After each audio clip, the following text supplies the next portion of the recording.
Биз иликтеп келе жаткан Адилет Бекеевдин иши коомчулукта резонанс жаратты. Анын ишинде УКМКнын мурда кызматкери Вазилиндин жанындагы айрым адамдардын катыштыгы бар экендиги айтылып келет. Суроо жараткан жагдайлар арбын. 9 апрелде Свердлов райондук сотунда Адилет Бекеевдин кезектеги соттук процесси өттү. Да, сегодня уже второе заседание. Мы должны были, на этом заседании должен был присутствовать сам потерпевший, а также адвокат обвиняемого.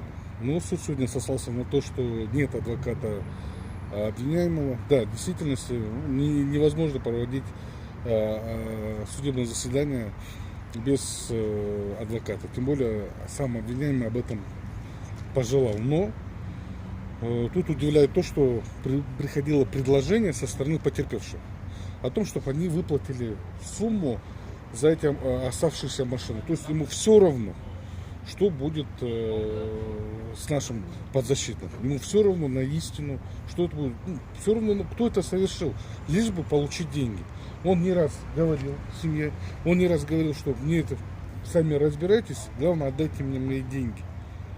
То есть нет, это бесчеловечный такой поступок, где он дальше продолжает, ему все равно, как будет расследоваться дело, лишь бы, чтобы отдали деньги. Сейчас я считаю, что почему он не пришел. Потому что он просто знает, что сейчас семья страдает, что этот человек незаконно содержится под стражей, что он здесь в этом преступлении не виноват. Ему просто все равно, ему просто плевать.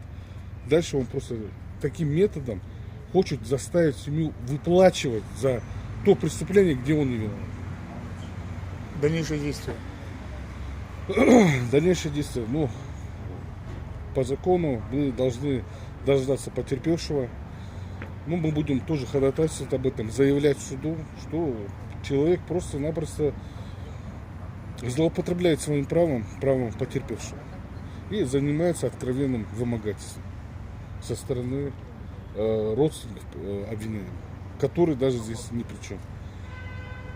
Несомненно, мы на судебном заседании этот вопрос будем поднимать, озвучивать и надеемся, что все-таки потерпевший образумится и будет слышать голос логики и будет более человечным. Соттук процесс ачык болгонуна карабастан бир катар тоскоолдуктар менен коштолду. Видео тартпаңыздар, баки. Видео тартпаңыздар. Неге тартпаңыз? Сіз мені тартып отырсыз, мен сені... Сіз тартқан жоқ?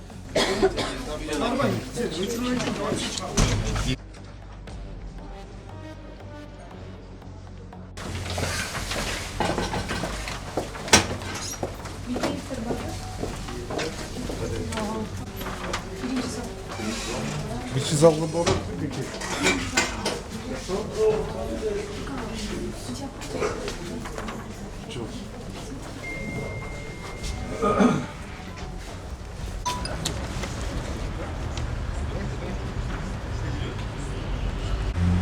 Обращение на сторону, сразу сюда.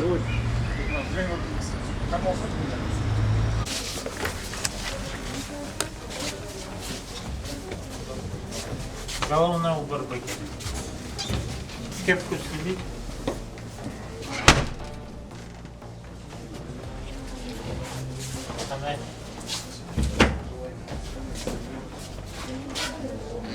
Внутри.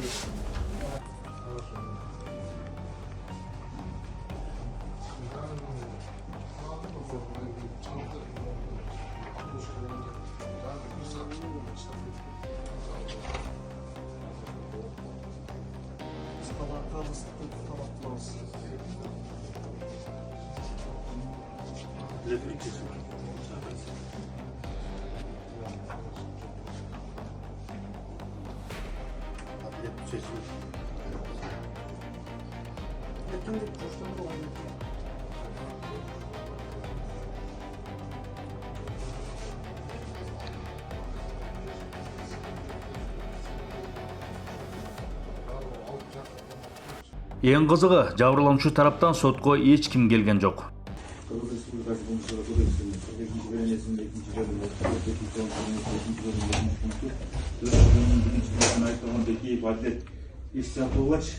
Конвой. Айыпталган Бекеев Адлет Ермисовичтин кылмыш иши каралат. Так, кылмыш иши боюнча келбеген тараптарды аныктайбыз. Бекеев, келдиңизби? Все, отуруңуз. Абдуллаев, келдиңизби? Так, жактоочулар. Токталиев. И Рахманкулов, да?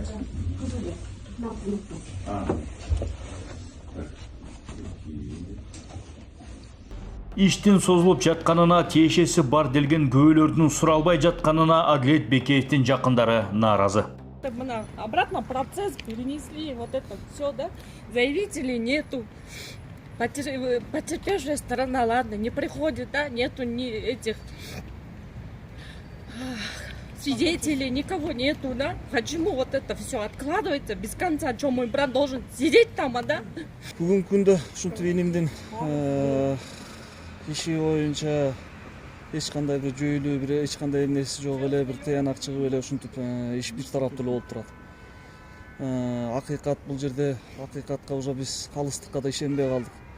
Буга чейин ушу баардыгыбыз ушу калыстык келсин деп, буга чейинки баарыбыз ушу Кыргызстан жаштары ушул нерсе келечек калыс болсун деген максатта биз да ушул 20-жылдары ушул Кыргызстандын эр азамат жаштары катары ушул жерде биз да болгонбуз. Кийинки жашообуз, келечек Кыргызстан ушундай калыс жашоо болсо экен, укуктарыбыз тең болсо экен деген максатта келип ушул жерге өтө терең ишенич кылганбыз. Тилекке каршы бүгүнкү күндө ишеничибиз акталган да жок. Ошондой эле бул жерде далилдүү нерселер турса дагы тергөө эч кандай бир эмнеси жок эле ушул адамдарды күбө катары эле сурап койгон. Мына ушул жерде Айбек уулу Азамат деген адам ушул акыркы жолу 3 машинаны өткөрүп алган адамдын мына сурагы. Карап эмнеге түшүрүп койсоңуз кандай болгон бул жерде. Бул нерсени тергөө эмес, мен бул нерсеге канагаттанбаймын. Ана мамлекеттик документ катары ушундай кандай кылып сунуштаганын мен билбей турам. Бул тууралуу менде аудио далили мында турат. Мына ушуга дагы көңүл бурбастан ушул күнгө чейин ушул адам эркиндикте жүрөт. 3 машинаны мойнуна өткөрүп алган адам мына бүгүнкү күндө ушул ишти кандайдыр бир жоюп жашыруу ниетинде тергөө ушундай иштерди алып барган. 3 ушундай далилдер болуп турса дагы ушул нерселерге көңүл бурбастан ушул нерсени инимдин үстүнө илип атышат да. Предварительный буга чейин каралган, мурункусунда дагы анан бул процессте дагы жабырлануучу жок экен. Якобы ооруп калдым деп атат, эми аны да көрөбүз кийинки процессте. Ооругандыгы тууралуу справкасын алып келеби жокпу? Анан күбөлөрдүн бирөөсү дагы жок, жабырлануучу менен биргечи. Анан эми ал күбөлөрдү алып келүү, жабырлануучуну сотко чакыртуу бул баягы мамлекетке айыптоочу тарабынан камсыздандырыш керек да. Анан эгерде кийинки процессте дагы ушундай кайталанса, биз тиешелүү түрдө органдарга кайрылабыз. Кайсы органдарга кайрыласыз? Мисалы үчүн прокурорго деле ишенбейчилик келтиришибиз мүмкүн. Анткени чакыртуу алардын милдети да. Кандай күндө болгондо дагы чакырып алып келиш керек болчу. Анан бир да күбө келбесе, мурунку предварительныйды да келбей атат, бунда да жок болуп атат. Буга чейинки отурумда айтылды Буга чейин эми предварительный каралган, бирок ошондо деле айтылган да, бүгүнкү күн экен баарын айтылган, билишет, анан билип туруп күбөлөр эгер келбесе, мыйзам чегинде биз өтүнүш келтиребиз, даже баягы эме кармоо менен өздөрү алып келиш керек негизичи. Негизи ошо отурумда атайын мындай чоюлат деген эми бул да бир кандайдыр биз күмөн да санап турабыз. Анткени мурункусу да келбесе, анан мында да келбей калса, эми бул жерде чоң адамдар, аттуу баштуу адамдардын дагы кийлишкенин угуп атабыз. Эми соттун жүрүшү менен көрөбүз, алдыда дагы кандай окуя, кандай жагдайлар болуп кетерин. Соттук процесске Адлет Бекеевдин айылдаштары, жоро жолдоштору да катышты. Алар өлкө башчысы Садыр Жапаровго жардам сурап, кайрылуу жасашты. Урматтуу кыргыз элибиз, ассаламу алейкум. Урматтуу Садыр Нуркожоевич, ассаламу алейкум. Жердештер, биздин досубуз, биздин теңишибиз Бекеев Адлет ушундай күнөөлүү эмес. Аны ушундай ошо Адлеттин ишин туура жагынан чечип берүүнү суранат элек. Биз досубуз ыйман жолунда жүргөн жигит, Кыргызстандын желегин желбиреткен жигит. Адилет досубуз андай ишке барбайт. Бүгүнкү күндө баардыгыбыз ушу калыстык издеп ушул жерге келип отурабыз. Жогорудан ушу өз көзөмөлүн алып, урматтуу Садыр Нуркожоевич, өзүңүздүн көзөмөлүңүзгө алып ушул иште бир тараптуу болуп баратканынан аргасыздан ушу карапайым болгон ушу жөнөкөй катардагы бир айдоочуну эч бир далилсиз, эч бир кандай бир нерсесиз эле ушул күнгө чейин камап отурушат. Биз ушул талап кылат элек ушул иштин туура жак чыгышына. Assalamu alaikum da жол. Бүгүнкү чечим адилетибизге адилеттүү чечим күтүү менен келгенбиз бүгүн. Бул жакшы бир чечим болот экен деп. Бүгүнкү чечим бизде жакшы көңүлдү ачкан жок. Бүгүнкү чечим бүгүнкүдөй болбош керек болчу. Адилеттин жанында отурган жигит өзүнө мойнуна алып аткандан кийин ошол кишиге баардык нерсесин жүктөп берип коюп, адилетти үйүнө чыгара берсе болмок. Негизи адилеттин күнөө жоктугу билинип эле турат да, бул жактачы. Баардык нерсеси көрүнүп эле, билинип эле турат. Ошол нерсени акыйкат карап, биздин сот чечимдери жакшынакай карап берип койсо болмок. Ошол менин кыскача сөзүм.